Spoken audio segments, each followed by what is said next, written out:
Welcome to Voices of the Void, where every whisper is a doorway, and every story is a world waiting to be explored. Close your eyes, let your mind wander, and step into the unknown. The House at the Edge of Rain. Chapter 1. Arrival the rain greeted me like an old, unwelcome friend. It fell in sheets, relentless and cold, soaking through the warm fabric of my coat and chilling me to the bone. But there was something different about this rain, a heaviness, as if the sky were weeping for a sorrow long forgotten. I stumbled into the town as the sun dipped behind thick clouds, the faint glow of lanterns barely cutting through the mist.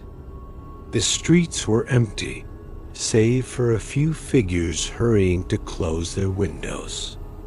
Their faces were pale and drawn, eyes downcast as if weighed by invisible burdens. Dot at the small tavern near the town square. I sought shelter. The wooden sign swung softly in the wind, the soggy oak. Inside, the warmth was welcome but thin. A fire sputtered weakly in the hearth, casting flickering shadows on rough-hewn walls. The barkeep was a thin man with tired eyes and calloused hands.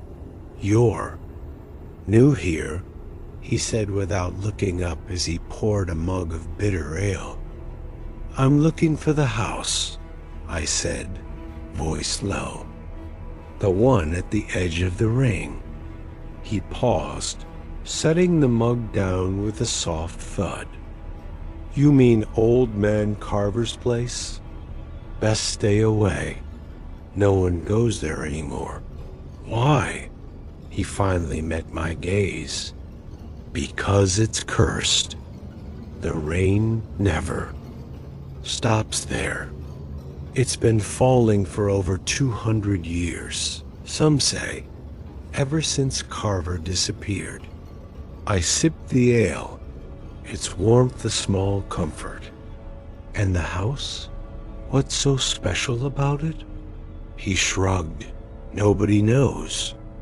Just that it's different. The town's been trapped under this storm ever since. The house holds the key, if you're brave enough to find it." I nodded. Brave or foolish, I had to know. Chapter 2. The house. The path to the house was slick with mud and tangled roots. Trees arched overhead, their branches heavy with rain, filtering the pale gray light. There it stood, blackened and broken, a silhouette against the endless drizzle. Windows like dark, watching eyes, the door hanging ajar as if inviting me. In, I pushed the door slowly. It groaned, protesting after years of neglect. Inside, the air was thick with dust and dampness, heavy with silence. The floorboards creaked beneath my steps. Water dripped from the ceiling in slow, steady drops. A table in the center of the room lay a large leather-bound journal. Its cover was cracked and worn, but when I opened it, the pages glowed faintly. Dotted first. The words described the room, the peeling wallpaper, the warped furniture, the faint scent of cedar. Then the writing changed. Dot. It began to describe me. Ache in my shoulder from long travel. The tight knot of fear I tried to hide. Even the rain tapping softly against the window pane. I dropped the journal, heart pounding. When I looked again, the words were gone. Chapter 3. Echoes of the past. I spent hours exploring the house, each room whispering stories. Faded photographs showed faces frozen in smiles that never reached their eyes. A cracked mirror reflected not just my image, but shadows moving behind me. In the attic, I found letters bound with a faded red ribbon. They spoke of Old Man Carver, a man obsessed with the rain, convinced it held a secret. One letter read, "The rain is not natural. It is sorrow made visible, a wound in time. To stop it, one must understand the grief beneath." Outside, the storm raged on, relentless and cold. Chapter 4. The journal's warning that night. The journal's pages began to fill again, but now they spoke directly to me. Do you see the rain? It is endless. The house waits. The past is not done with you. A chill ran through my spine.